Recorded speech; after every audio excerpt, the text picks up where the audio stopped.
संसार में सर्वोत्कृष्ट मनुष्य जीवन का सर्वोत्तम फल है संतों की संग। जिस सत्संग के बारे में कहा गया कि बिनु हरि कृपा मिले नहीं संता,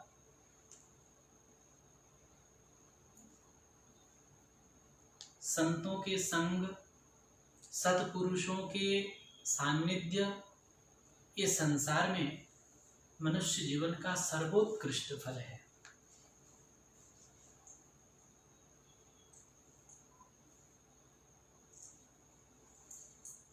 श्री ठाकुर जी जिसको अपनाना चाहते हैं, श्री ठाकुर जी जिसको अपने प्राप्ति कराना चाहते हैं, उसी व्यक्ति को सत्संग प्रदान कर देते हैं, सत्पुरुषों का संग दे देते हैं। सत्पुरुष कौन है? बोले जो सत्य में लगे हुए हैं, जो सत्य को प्राप्त कर लिए हैं अथवा सत्य को प्राप्त करने के लिए सतत प्रयत्नशील है, वो सत्पुरुष है। ऐसे सत्पुरुषों का संग करना। सत्य कौन है? सत्य है परमात्मा।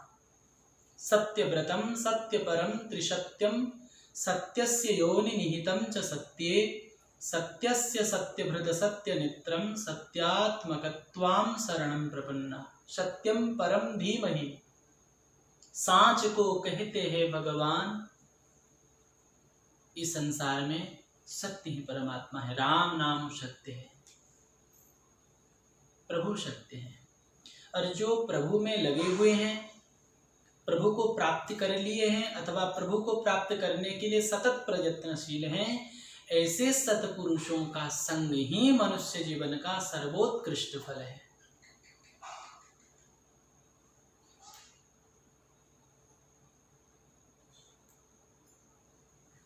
ठाकुर जी जिसको अपनाना चाहते हैं, भगवत प्राप्ति का संकेत क्या है? जो मैं एक भजन गाता हूँ, संत लोग गाते हैं, जब संत मिलन हो जाए तेरी वाणी हरि गुण गाए, तब इतना समझ लेना अब तो हरि से मिलन होगा। अब ठाकुर जी से मिलन होगा। भगवत प्राप्ति का संकेत ही संत मिलन है। लेकिन महात्माओं का एक नाम निजजन निष्ठुर भी है। जो महात्मा के निजी सेवक होते हैं, जो संतों के निकट सेवक रूप में रहते हैं, सेवक रूप में सेवा करते हैं, उन पर वे बड़े निष्ठुर रहते हैं, उनके साथ बड़ी कठोरता का बर्ताव करते हैं और सदा ही उन्हें एक प्रकार से लौकिक दृष्टि से तंग करते हैं। यदि सेवक उस निष्ठुरता को सहन कर लेता है और उसके कारण महात्मा के प्रति उनके अनुराग में किसी प्रकार का अंतर नहीं आता, तो बिना कुछ और साधन किए ही उसका कल्याण हो जाएगा, इसमें कोई संदेह नहीं। अपने उड़िया भागवत में भी आया है, पिटंते मारंते शरीवो तथापि चरणे पड़ी। अगर हम जिन महापुरुष के शरणागत हैं, हम जिनकी सेवकता ग्रहण किए हैं, उनके प्रति अगर पूर्ण शरणागति आ जाए, इसका मतलब पूर्ण शरणागति आ जाए, वो हमसे कैसे बर्ताव कर रहे हैं, हमको देख के हंस रहे हैं कि नहीं, या हमको देख के मुंह घुमा रहे हैं, इससे कोई मतलब नहीं। अपनी श्रद्धा में, अपने निष्ठा में, अपनी सेवा में, अपने समर्पण में कोई अभाव नहीं आना चाहिए। तब बिना कुछ के अगर ऐसे निष्ठा हो जाए किसी संत के प्रति, किरात हुणांद्र पुलिंद पुलकसा आभीर कंका यवनाखशादयः यन्ये च पापा यदुपाश्रयाश्रयाः। भगवान का आश्रय, भगवान के आश्रय लेने वाले कोई संत का आश्रय अगर कोई किरात कुल विलात, कुल किरात आदि, किरात हुणांद्र पुलिंद पुलकस आभीर कंका यवन खश आदय से आदि आदि जितने भी निज योनि आदि जो कि सहज में ही पाप कर्म करने वाले हैं, वो भी अगर किसी संत का, जो भगवत आश्रित संत का आश्रय ले ले, यदुपाश्रयाश्रयाः तो शुद्ध्यन्ति तस्मै प्रभ विष्णवे नमः, तुरंत वो पवित्र हो जाते हैं। उनका कल्याण में कोई संशय नहीं रहता। क्यों? क्योंकि संत महात्माओं के पास रहने से ही ये 9 प्रकार के साधन बन जाते हैं। अगर संतों के पास हम केवल रह जाएं और उनके कोई भी क्रिया पर हम अपने मन में कोई अभाव न लाएं, कोई दोष दर्शन न करें और पूर्ण श्रद्धा के साथ हम समर्पित होकर केवल ऐसे संतों के निकट रह जाएं, तो 9 प्रकार के साधन अपने आप हो जाता है। संतों के संग रहना, यह सत्संग रूपी पहला साधन है। प्रथम भगति संतन कर संगा, संतों के संग में रहना ये प्रथम भक्ति है। ये तो अपने आप हो जाता है। और दूसरा, उन संतों के मुख से भक्त और भगवान की कथाएं सुनकर उसमें रत रहना। जब संतों के निकट रहेंगे तो संत कोई सांसारिक चर्चा थोड़े करेंगे। संत जब भी समय मिले भगवत चर्चा करेंगे, तो उनके निकट रहने से भगवत चर्चा सुनने का सौभाग्य मिलता है और भक्त और भगवान की चर्चा में व्यक्ति रत हो जाता है। ये दूसरी लाभ है। इसीलिए संतों के मुख से भगवत भागवत चरित्र में रत हो जाना, भगवत कथा सुनकर उसमें तन्मय हो जाना, ये दूसरी लाभ प्राप्त होता है। तीसरी साधन क्या है? बोले कथा आदि सुनकर उनका विशेष रस मिलने पर संतों में विशेष प्रेम बढ़ जाता है।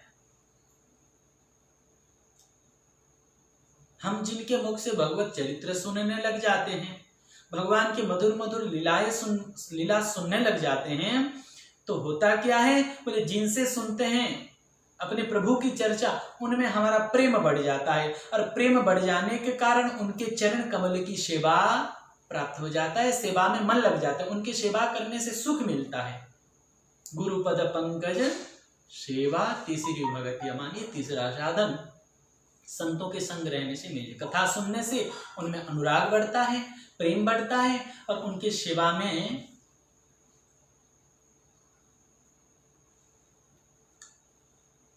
हम अपने आप लग जाते हैं। ये तीसरी साधन है। इसके बाद क्या लाभ होता है? इसके बाद चौथा लाभ ये होता है कि श्रवण करते करते उत्कंठा बढ़ जाने पर स्वयं भगवान के गुण गाने लगेगा। ये चौथा लाभ। हम उनके निकट रहें और उनसे भगवान के नाना प्रकार के, विविध प्रकार की स्तुति, विविध प्रकार की वंदना, विविध प्रकार के भजन, विविध प्रकार के कीर्तन जब हम उनके निकट रह के सुनते रहेंगे, तो फिर हमसे भी भगवत गुणगान होने लगेगा, बिना प्रयास के गुणगान होने लगेगा। रोज रोज भजन कीर्तन सुनेंगे तो भजन कीर्तन ही मुख से प्रकट होगा, भगवत गुणगान। चौथी भगति मम गुणगण करही कपट तजिगा, फिर कीर्तन भक्ति होने लगेगा।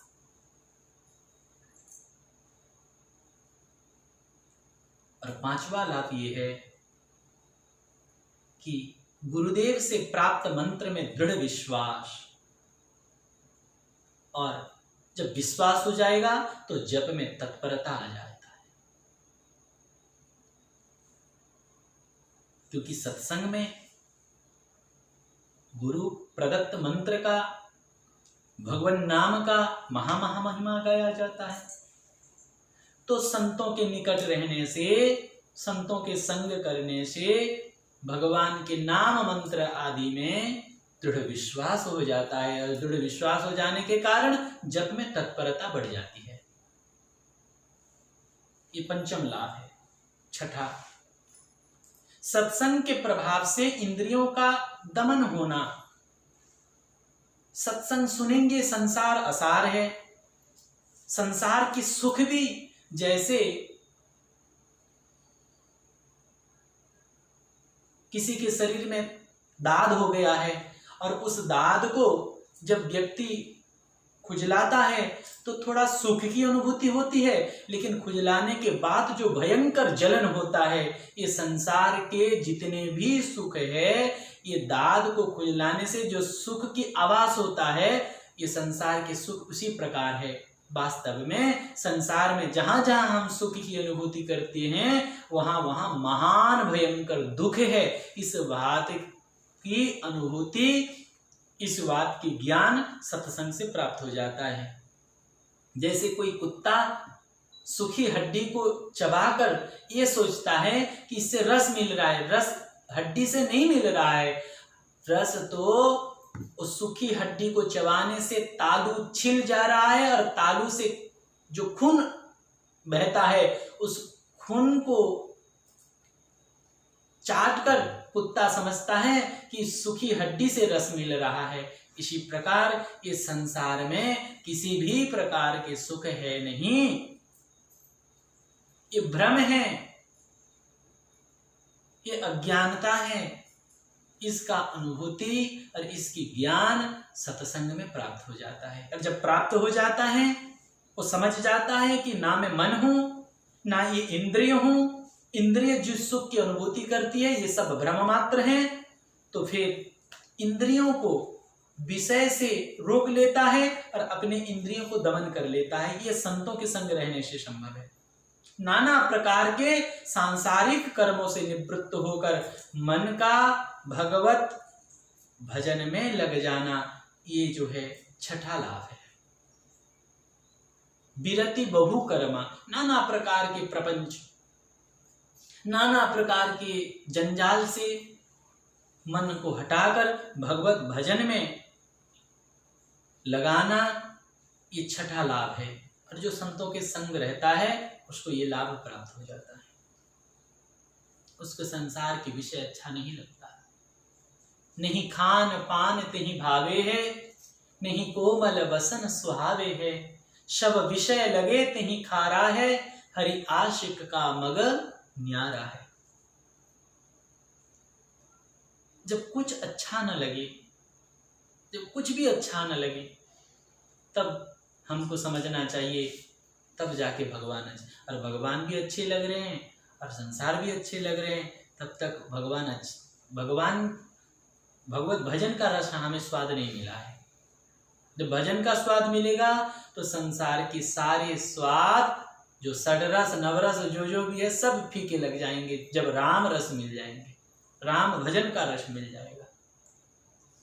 अगर कोई कह रहा है कि मुझे भजन का रस मिल रहा है, तो उसको अगर हम बढ़िया से बढ़िया भोजन कराएं और पूछे कि कैसा लग रहा है, अगर वो कह दे कि बहुत बढ़िया लग रहा है, तो समझ जाना उसको भजन का रस नहीं मिला है। जब भजन का रस मिलेगा, इसका लक्षण क्या है? इसका लक्षण ये है कि सारा संसार के तीनों लोगों का सुख भी फीका लगे। देयमानम न गृणन्ति बिना मत सेवनम जना, तीनों लोगों का संपत्ति दे दिया जाए तो भी उसको ठुकरा देता है।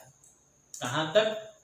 साजुज्य सालोक्य सामीप्य साष्टि कैवल्य, समस्त प्रकार के मोक्ष भगवान पुरुष देते हैं, तो भी देयमानम न गृणन्ति बिना मत सेवनम जना, भक्त उस मुक्ति को भी स्वीकार नहीं करता भगवान के बिना। भगवान की सेवा में रत रहता है, भगवान की सेवा के सुख प्राप्त करता है।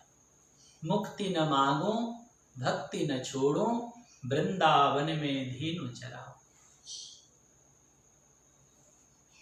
भगवत भजन का रस मिल रहा है, इसका प्रमाण क्या है? बोले जब सारा संसार हमें फीका लगे, तब समझना कि भजन का रस हमें मिल रहा है।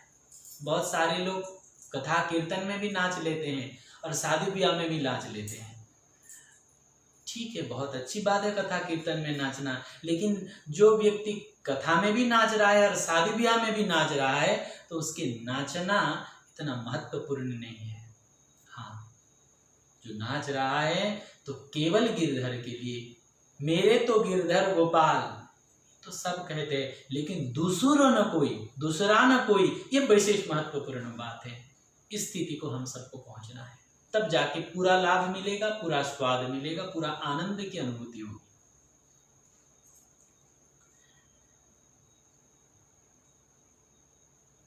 सातवां लाभ ये है संतों के संग रहने से राग द्वेष की निवृत्ति होकर समबुद्धि प्राप्त होना, क्योंकि संत के हृदय में समबुद्धि रहता है। भले ही सम व्यवहार न हो, लेकिन सम बुद्धि रहता है। वो किसी को दुखी नहीं करते, वो चाहते हैं कि सब खुश रहे, सब प्रसन्न रहे, कोई दुखी मत हो। उनके हृदय में सबको सुख पहुंचाए, क्योंकि सबके हृदय में प्रभु का अनुभव करते हैं, सब में प्रभु हैं, इसीलिए किसी के दिल नहीं दुखाते, किसी को मन नहीं दुखाते, सबको सुख पहुंचाते हैं। राग द्वेष की निवृत्ति होकर समबुद्धि, और ऐसे संतों के संग रहने से अपना भी राग द्वेष की निवृत्ति हो जाता है और समबुद्धि प्राप्त हो जाता है। समबुद्धि कब हो पाएगा? जब सब में एक श्रीहरि का दर्शन होगा। सिया राम में सब जग जानी, तब जाके समबुद्धि हो पाएगा। इसके बिना संभव नहीं, ये प्रयास से नहीं होता। जब तक सब में भगवत दृष्टि, ज्ञानियों की भाषा में ब्रह्म दृष्टि, भक्तों की भाषा में भगवत दृष्टि, जिधर देखा उधर पाई झलक घनश्याम प्यारे की, जठ देखूं तठ ही मारा राम जी रे। जब सब में भगवान का दर्शन होगा तब जाके समबुद्धि संभव है, अन्यथा नहीं। सब में मेरे प्रभु ही हैं, ये भाव संतों के संग रहने से ये समबुद्धि प्राप्ति हो जाती है। और संपूर्ण संसार में भगवत बुद्धि होना, ये बता रहे हैं बाबा। समग्र संसार में भगवत बुद्धि, सब में भगवान है, चिपकली में भी भगवान है, कीड़ा से लेकर ब्रह्मा तक सब में केवल अपने प्रभु का ही दर्शन करते हैं। वृंदावन में एक भगवत प्राप्त महापुरुष रहते थे, श्री हरिराम बाबा। अनेकों बार उनको भगवान के साक्षात्कार हुआ।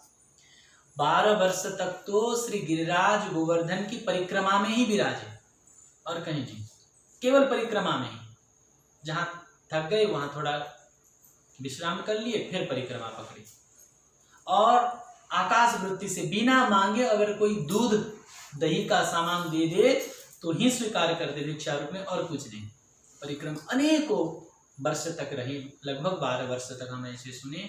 तो उनको पूछा गया कि बाबा, हम सुने आपको भगवत साक्षात्कार होता है, तो आप बताइए कैसे होता है ये। तो बाबा बोले कि जब मैं भगवान नाम कीर्तन करते करते तन्मय हो जाता हूं, और इतना तन्मयता को प्राप्त हो जाता हूं कि अपने शरीर का भी सुधि नहीं रहता, मैं कौन हूं। जब शरीर का भी सुधि नहीं रहता, तब फिर मुझे चारों तरफ केवल श्री कृष्ण ही श्री कृष्ण दिखते हैं। ठाकुर जी के प्रति सख्य भाव, मेरे यार ही दिखते हैं, सब तरफ केवल प्रभु ही प्रभु दिखते हैं। जिधर देखा उधर पाई झलक घनश्याम प्यारे की, सर्वत्र। क्योंकि भगवान के अलावा और कोई है ही नहीं, भगवान के अलावा और कुछ है ही नहीं। अहमे बाश में बाग्रे नान्यम जत सत सत परम। भगवान ब्रह्मा जी को चतुर्श्लोकी भागवत में कह रहे हैं कि मेरे अलावा कुछ है ही नहीं, मेरे अलावा कोई है ही नहीं, ना कोई था ना आगे कोई रहेंगे। तो अभी जो है वो क्या है? वो भगवान ही है। ये जगत जगदीश्वर की ही विलास है। इसीलिए सब में ईश्वर सर्वभूतानाम ईशावास्य इदम सर्वम यत्किंचित जगत्याम जगत, हरि व्यापक सर्वत्र समाना, सिया राम मैं सब जग जानी। सब में भगवान का दर्शन होने लगता है तो फिर समबुद्धि आ जाता है। कोई धनी है, कोई गरीब है, कोई विद्वान है, कोई मूर्ख है, कोई ब्राह्मण है, कोई चंडाल है, ये भाव अंदर नहीं रहता। ठीक है, मर्यादा की, संसार की, व्यवहार से, व्यवहार में थोड़ा विषम हो सकता है, लेकिन उनकी बुद्धि में पूर्ण समता स्थिर रहता है, पूर्ण समता स्थिर रहता है, समबुद्धि की प्राप्ति हो जाती है। इस संतों के संग रहने से 7वां लाभ। 8वां लाभ क्या है? जथा लाभ संतुष्ट रहना। संतों के संग रहने से, उनके संग के प्रभाव से व्यक्ति संतुष्टि हो जाता है। संसार में दरिद्र कौन है? दरिद्रोय असंतुष्ट। गोधन गजधन बाजीधन और रतन धन खान, जब आवे संतोष धन सब धन धुरी। संतुष्ट रहता है, प्रसन्न रहते हैं। भले ही साधु महात्मा दिखने में कोई एकदम सूखा रूखा दिखते हैं। आप षड गोस्वामी की छवि देख दर्शन किए ना मेरे पास? षड गोस्वामी कैसे दिखते हैं? हड्डी हड्डी एकदम, शरीर पर कोई मांस भी ना हो, ऐसे एकदम जैसे अस्थि मात्र हो रहे शरीरा, लेकिन तदपि मनाग मनन नहीं पीरा। लेकिन हृदय से भले ही संत महात्मा बाहर से उदास दिखे, हमें लगता है कि बड़े उदास है, लेकिन वो हृदय से प्रसन्न रहते हैं। हर परिस्थिति में सदा प्रसन्न रहते हैं। क्यों? क्योंकि प्रभु की इच्छा मानते हैं, प्रभु की कृपा ही मानते हैं।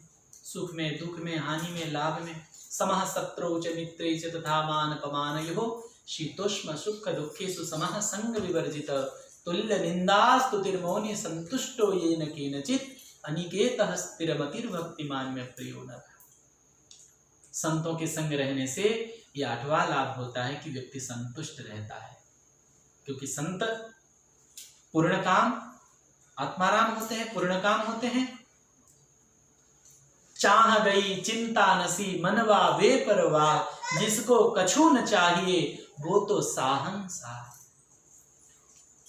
जिसको कुछ नहीं चाहिए वो दुखी क्यों? बहुत मिल गया ठीक है, नहीं मिला दुखी नहीं, सुखी नहीं, सदा आनंद की अनुभूति करते हैं। दुख में, सुख में, हर परिस्थिति में, लाभ में, हानि में, जन्म में, मरण में, यश में, अपयश में सम रहते हैं, संतुष्ट रहते हैं। द्वेष तथा तृष्णा का सर्वथा त्याग हो जाता है। संतों के संग रहने से ये लाभ होता है कि द्वेष, किसी से द्वेष नहीं करते, वो अजात शत्रु हो जाते हैं। समः शत्रौ च मित्रे च, उनके लिए कोई शत्रु नहीं है, सबके प्रिय, सबके हितकारी। ये संत के स्वभाव हो जाता है। संतों के संग रहने से अपना स्वभाव भी ऐसे ही हो जाता है, किसी से द्वेष नहीं। अपने कोई निंदा कर रहा है, लेकिन फिर भी ये नहीं चाहते कि उसका अकल्याण हो जाए, उसका कोई गलत हो जाए, उसका अनिष्ट हो जाए, नहीं। उमा संत के यही बड़ाई, मंद करत जो करई भलाई। पूरा ताकत लगाकर बुरा करने वाला का भी मंगल चाहने वाले संत होते हैं। और ऐसे संतों के निकट रहने से व्यक्ति द्वेष रहित हो जाता है, द्वेष का त्याग हो, तृष्णा का भी त्याग। तृष्णा कितने प्रकार के हैं? 3 प्रकार की, पुत्रेषणा, वित्तेषणा और लोकेषणा। कामिनी, कांचन, कीर्ति, ये 3 प्रकार की तृष्णा है। पहले पुत्रेषणा, काम नहीं रहता, कोई पुत्रेषणा नहीं, कोई चाह।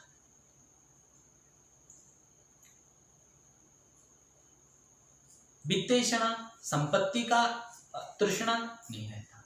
हाँ, उनके पास संपत्ति हो सकता है, उनके निकट पुत्र हो सकते हैं, लेकिन पुत्र की तृष्णा नहीं होता। देखिए, स्त्री, परिवार, पुत्र, ये भजन में बाधक नहीं है, घर बाधक नहीं है।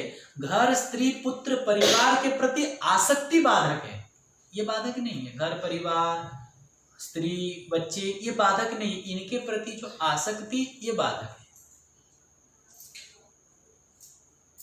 घर बाधक नहीं है, घर के प्रति आसक्ति बाधक। धन बाधक नहीं है, धन के प्रति आसक्ति बाधक है। इसीलिए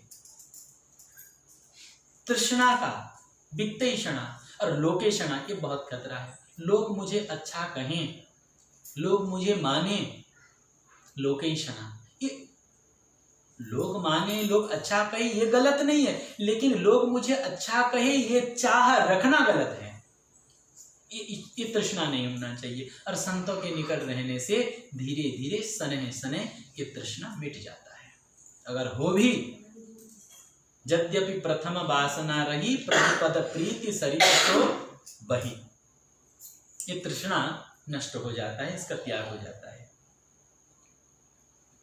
और नवम लाभ ये है कि संतों के निकट रहने से चित्त की सरलता आ जाती है, चित्त सरल हो जाता है। नवम सरल, इस संतों के संग रहने से ही सरल बन पाएंगे, अपने ताकत से नहीं। संतों के निकट रहने वाले धीरे धीरे सने सने सरल हो जाते हैं। नवम सरल, और व्यवहार छल रहित होता है, दुराव कपट लुकाव छिपाव नहीं, निश्चल। सबको छल किससे किया जाता है? पराये व्यक्ति से छल किया जाता है। संत किसी को पराया मानते ही नहीं है, सबको अपना मानते हैं। अगर सही तरीके से कोई संतों के निकट जाए निष्काम हृदय से, निश्चल हृदय से, तो ये अनुभव कर सकता है संत किसी को पराया नहीं मानते। किसी को गलतफहमी हो सकती है, लेकिन संत किसी को पराया, सबको अपना मानते। संत के लिए सब समान, सब उनके हैं। चित्त में सरलता आ जाती है, चित्त सरल हो जाता है, जटिल नहीं, सरल। और व्यवहार में निश्चलता, छल रहित व्यवहार, केवल भगवान का भरोसा रखना। और फिर संतों के निकट रहने वाला कभी संसार का भरोसा नहीं करता। आशा एक राम जी से दूजी आशा छोड़ दे, नाता एक राम जी से दूजी नाता। तो एक भरोस, एक बल, एक आस विश्वास, एक राम घन श्याम हित चातक तुलसीदास। संतों के निकट रहते रहते, संतों के मुख से भगवत चर्चा सुनते सुनते भरोसा भगवान के ऊपर, जागत सोवत शरण तुम्हारे, हर समय भगवान के भरोसा में जीते हैं, भगवान के भरोसा में जीते हैं। भोजने छादने चिंता वृथा कुर्वन्ति वैष्णवा। वैष्णव चिंता नहीं करते, कैसे होगा, कैसे चलेगा, इसका चिंता नहीं करते। अभी अभी किशोर को बता रहा था कि कभी भी किसी भी प्रकार की आवश्यकता, भले ही हृदय से शरणागत कोई न हो, नकली शरणागत भी बन जाए, तो ये हृदय की बात है कि ठाकुर जी स्वयं चिल्ला के कह रहे हैं गीता जी में, योग खेम बहाम्यहम, करोम्यम नहीं, करोम्यम नहीं, बहाम्यम, मैं खुद बहन करता, मैं खुद करता हूं, करवाता नहीं, करता हूं, खुद बहन करता हूं, खुद जाके। ठाकुर आइए से भी सुन रहे थे, खुद जाके बुलाए नौकरों को कि उठो, पानी खत्म हो गया है, पूरा करो। योग क्षेम बहाम्यहम, भगवान का ये भरोसा होता है, भगवान के प्रति भरोसा। संसार के प्रति भरोसा करने वाला धोखा खाता है। थोड़ा कड़वी बात है, लेकिन सच्ची बात है। संसार के प्रति भरोसा करने वाला धोखा खा सकता है, लेकिन जो भगवान को भरोसा करता है वो कभी धोखा नहीं खाता। अगर कोई कह रहा है तो गलत कह रहा है, गलत कहने में वो सत्संग नहीं करता, उसकी समझ में कमी है। नवम लाभ ये है कि चित्त सरल हो जाता है, व्यवहार में निश्चलता आ जाती है, भगवान के प्रति पूर्ण भरोसा आता है। रक्षित इति विश्वास, भगवान मेरी रक्षा करेंगे, इस विश्वास आ जाता है। और हृदय का हर्ष सदा उसके, भले ही बाहरी दृष्टि से दिखने में वो उदास लग रहे हैं, उदासीन नितराई गोसाई, लेकिन हृदय से, हृदय उनका हर्ष से भरा रहता है। सुख में, दुख में, हानि में, लाभ। ये साधारण संसारी लोग नहीं समझ पाएंगे। संसारी माने ग्रस्त नहीं, संसारी माने ग्रस्त नहीं, संसारी माने जिसका तन मन प्राण संसार में लगा है। आप ये मत समझना कि हम संसारी हैं, नहीं, संसारी नहीं। ये एक गलती है कि हम अपने को संसारी ना समझे, हम अपने को भगवान के समझे। हम ठाकुर जी के हैं, ठाकुर राधा रमण हमारे, हम है रमण बिहारी। हम कोई संसारी वो हैं जिनका मन संसार में लगा है। हम जैसे भी हैं, जो भी हैं, ठाकुर जी के हैं। इसीलिए संसारी नहीं समझ पाते संतों के हृदय की बात। लगता है कि ये दुखी है, ये सुखी है। नहीं, वो हर परिस्थिति में भगवान की कृपा की, भगवान की इच्छा की अनुभूति करते हैं और उनके हृदय सदा हर्ष से भरा रहता है।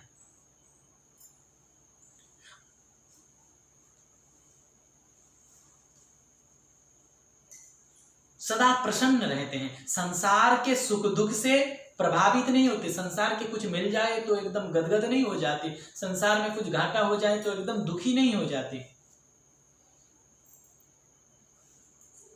ये लाभ संतों के निकट रहने से प्राप्त होता है।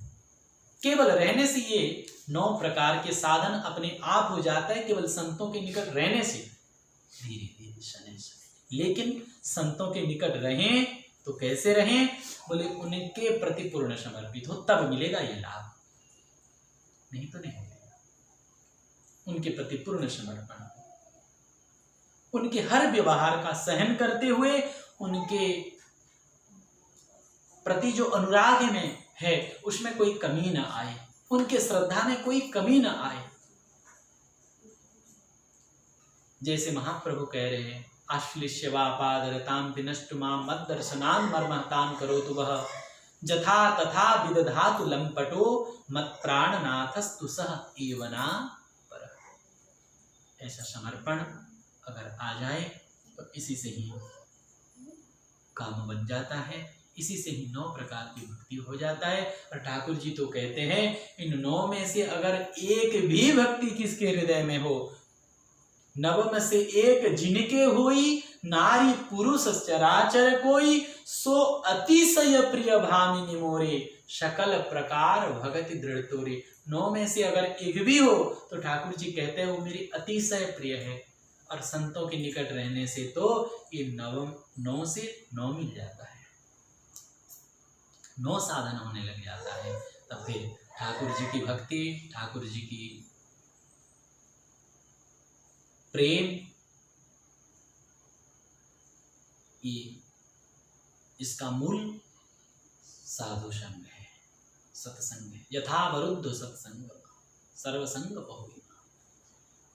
इसीलिए मनुष्य जीवन का सर्वोत्कृष्ट लाभ है सत्संग, साधु संग, संतों के निकट रहना। ये बहुत आवश्यक है, बहुत जरूरी है। ठाकुर जी जिसको अपनाना चाहते हैं उसी को ये लाभ देते हैं। बोलिए श्री भक्तवत्सल भगवान की